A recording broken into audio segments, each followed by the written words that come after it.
বলতে এই মন্দির হচ্ছে বনমালী সরকারের। আচ্ছা, ঠিক আছে? সেটা 260-70 বছর আগে। 260-70 বছর আগে। আচ্ছা।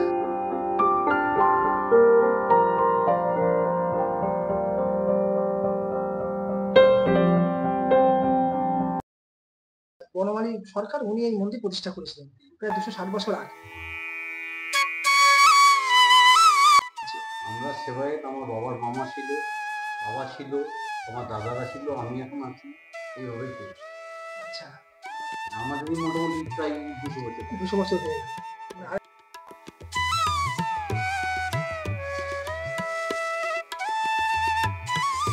এই রাধা মাধবের কিন্তু ঐতিহাসিক মন্দির,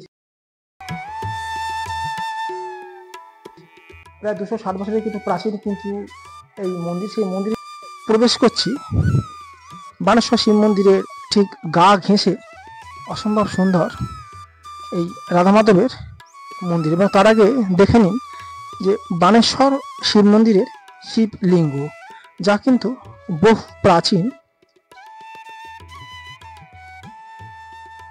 অপূর্ব সুন্দর এক প্রাচীন মন্দিরে। এবং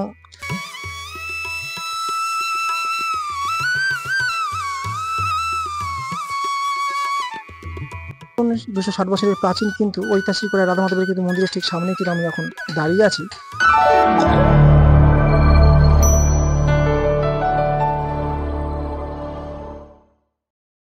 ওয়ান্ডার ট্রাভেল ইউটিউব চ্যানেলের পক্ষ থেকে আপনাদেরকে স্বাগত জানাই। বন্ধুরা কিন্তু দাঁড়িয়ে আছি এই মন্দিরটি কিন্তু 1 বছর কি 2 বছর কি 10 বছর নয়, প্রায় কিন্তু ঐতিহাসিক, প্রায় কিন্তু প্রাচীন 260 বছরের রাধা মাধবের কিন্তু এক মন্দির, যেটি কিন্তু কুমোরটুলি অঞ্চলে কিন্তু অবস্থিত। এবং কুমোরটুলি অঞ্চলের কোথায় অবস্থিত এবং কিভাবে আপনারা আসবেন, কিভাবে আপনারা পুজো দিতে পারবেন, সবই কিন্তু জানতে পারবেন আজকের ভিডিওতে। এবং চলুন আমরা কিন্তু অভ্যন্তরীণ প্রবেশ করব এবং এই ঐতিহাসিক রাধা মাধবের কিন্তু এই মন্দিরের সম্বন্ধে কিন্তু যাবতীয় তথ্যই কিন্তু আপনাদের সামনে তুলে ধরবো আজকের ভিডিওতে।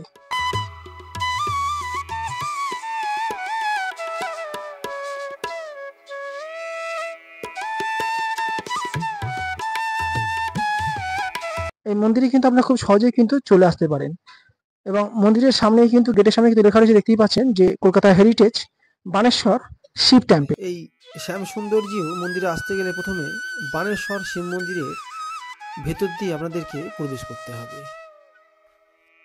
এই বানেশ্বর শিব মন্দিরটিও প্রায় 250 বছরের প্রাচীন শিব মন্দির।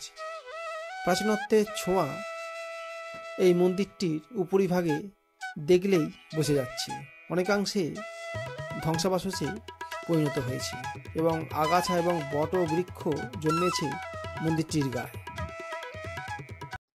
দেখতেই পাচ্ছেন যে এটি কিন্তু বানেশ্বর শিব মন্দির, যেটি কিন্তু অবস্থিত কুমোরটুলি অঞ্চলে। এবং এই বানেশ্বর শিব মন্দিরটির ঠিক পাশের এই গলির মধ্যে কিন্তু আপনাদের প্রবেশ করতে হবে। এবং সামনে কিন্তু প্রবেশ করলে কিন্তু আমরা পেয়ে যাবো, কিন্তু প্রবেশ করছি বানেশ্বর শিব মন্দিরের ঠিক গা ঘেঁষে অসম্ভব সুন্দর এই রাধা মাধবের মন্দির। এবং তার আগে দেখে নিন যে বানেশ্বর শিব মন্দিরের শিবলিঙ্গ, যা কিন্তু বহু প্রাচীন এই কুমোরটুলি অঞ্চলে কিন্তু বিরাজমান। অনেকে কিন্তু আসেন কুমোরটুলি অঞ্চলে মাতৃ প্রতিমা দেখতে, যখন তৈরি হয় খুব ভিড় হয়। কিন্তু এই আলাদাভাবে কিন্তু এই বানেশ্বর শিব মন্দির বা শ্রী বিষ্ণুর যে এই শ্রীকৃষ্ণের যে অসম্ভব সুন্দর যে একটি মন্দির রয়েছে, সেটি কিন্তু অনেকেই হয়তো জানেন না। তা সেইটার জন্যই কিন্তু আজকের এই ভিডিও। আপনারা এবার থেকে যখন আসবেন, যদি সম্ভব হয় তাহলে অবশ্যই কিন্তু দেখে নেবেন। প্রথমে কিন্তু আমরা বানেশ্বর শিব মন্দিরে কিন্তু প্রবেশ করছি এবং তারপরে কিন্তু আমরা যাবো কিন্তু রাধা মাধবের অপূর্ব সুন্দর এক প্রাচীন মন্দিরে। এবং যেহেতু এটি কুমোরটুলি অঞ্চল, দেখতেই পাচ্ছেন যে সামনে কিন্তু অসম্ভব সুন্দর কিন্তু কুমোরটুলি অঞ্চল যেহেতু, তাই বিভিন্ন সময় বিভিন্ন রকম যে প্রতিমা সেখানে কিন্তু গড়া হচ্ছে। এবং তার সামনেই কিন্তু আমরা কিন্তু দেখতে পেয়ে যাবো এই রাধা মাধবের কিন্তু অপূর্ব সুন্দর কিন্তু এই মন্দিরটি। বনমালী সরকার নামক জনৈক ব্যক্তি প্রায় 260 থেকে 70 বছর পূর্বে নির্মাণ করেছিলেন এই রাধাকৃষ্ণর অপরূপ সুন্দর এই মন্দিরটি।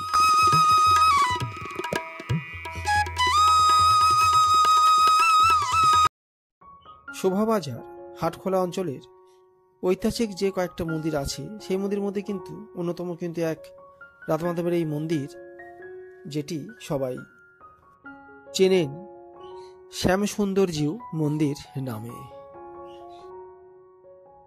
সামনেই রাজযাত্রা, এখানে রাসের পুজো খুব সুন্দরভাবে কিন্তু অনুষ্ঠিত হয়ে থাকে। এছাড়া রাখি পূর্ণিমা থেকে আরম্ভ করে রাসযাত্রা, ঝুলন যাত্রা, এছাড়া এখানে ভগবানের বিগ্রহের মধ্যে দেখতে পাচ্ছেন ভগবান শ্রীবিষ্ণুর কষ্টিপাথর দিয়ে নির্মিত মূর্তি এবং সঙ্গে রয়েছে ভগবান রাধারানী।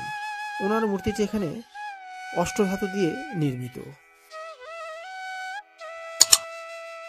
প্রতিদিন সকালবেলায় এবং সন্ধেবেলায় নিয়মিত পূজা হয় বিগ্রহের। আপনারা চাইলে যে কোনো দিন সকালে এবং সন্ধেবেলায় গিয়ে দর্শন করে নিতে পারেন।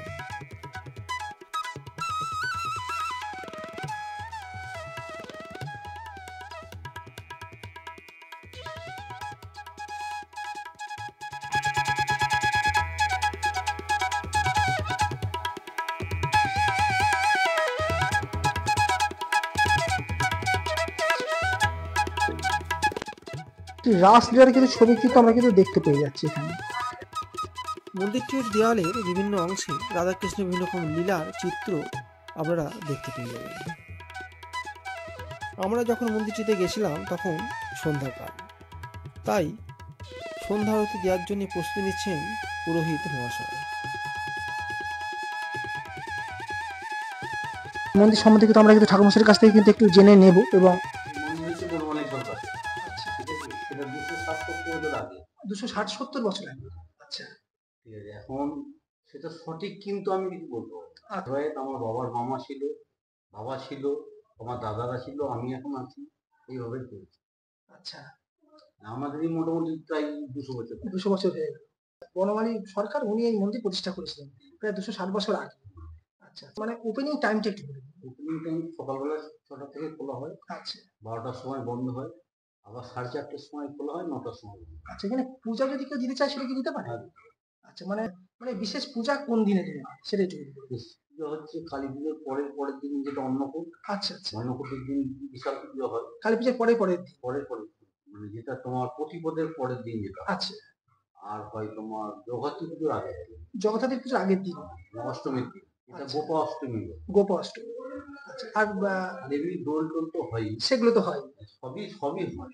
আপনারা কি করে আসবেন এই শ্রীকৃষ্ণ মন্দির বা বানেশ্বর শিব মন্দিরে? দেখতেই পাচ্ছেন যে এই সামনের যে গলিটা, এই গলি দিয়েই কিন্তু আমরা কিন্তু মানে সোজা মেন রোড থেকে কিন্তু হাঁটতে হাঁটতে যখন ঢুকবেন তখন দেখতে পাবেন কিন্তু বিভিন্ন সময় বিভিন্ন রকম যে মূর্তিগুলো যে গড়া হয়, অর্থাৎ দুর্গা পূজা হয় সারা বছর, আমাদের সেই সমস্ত মূর্তিগুলো যে গড়া হয় সেই কুমোরটুলি অঞ্চলের সেই গলির ভেতরেই কিন্তু আমাদের কিন্তু প্রবেশ করতে হবে। এবং সামনেই কিন্তু গলিতে প্রবেশ করে কিন্তু আপনারা দেখতে পাবেন যে এই মা কালীর এই মন্দিরটি, ছোট একটি মন্দির রয়েছে। এই মন্দির ঠিক পাশেই কিন্তু দেখুন সামনেই কিন্তু দেখতে পাচ্ছেন শিব মন্দিরের কিন্তু চূড়ো, এটি কিন্তু বানেশ্বর শিব মন্দির। দেখতেই পাচ্ছেন যে বহু প্রাচীন কিন্তু এই শিব মন্দির, যেটা কিন্তু আমরা দেখতে পেয়ে যাচ্ছি। এবং এই বানেশ্বর শিব মন্দিরের ঠিক সামনে দিয়ে কিন্তু আমরা যাব এবং পাশে কিন্তু রয়েছে একটি গলি, এই গলিতেই কিন্তু আমরা প্রবেশ করব এবং গলিতে প্রবেশ করলেই কিন্তু আমরা পেয়ে যাব আজকের যে গন্তব্যে যাচ্ছি। আজকের ভিডিওটি যদি আপনাদের ভালো লেগে থাকে তাহলে কলকাতা ওয়ান্ডার ট্রাভেল ইউটিউব চ্যানেলটিকে আপনারা চাইলে সাবস্ক্রাইব করে রাখতে পারেন। এরকমই কিন্তু জানা অজানা বিভিন্ন রকম কিন্তু ট্রাভেলিং সংক্রান্ত এবং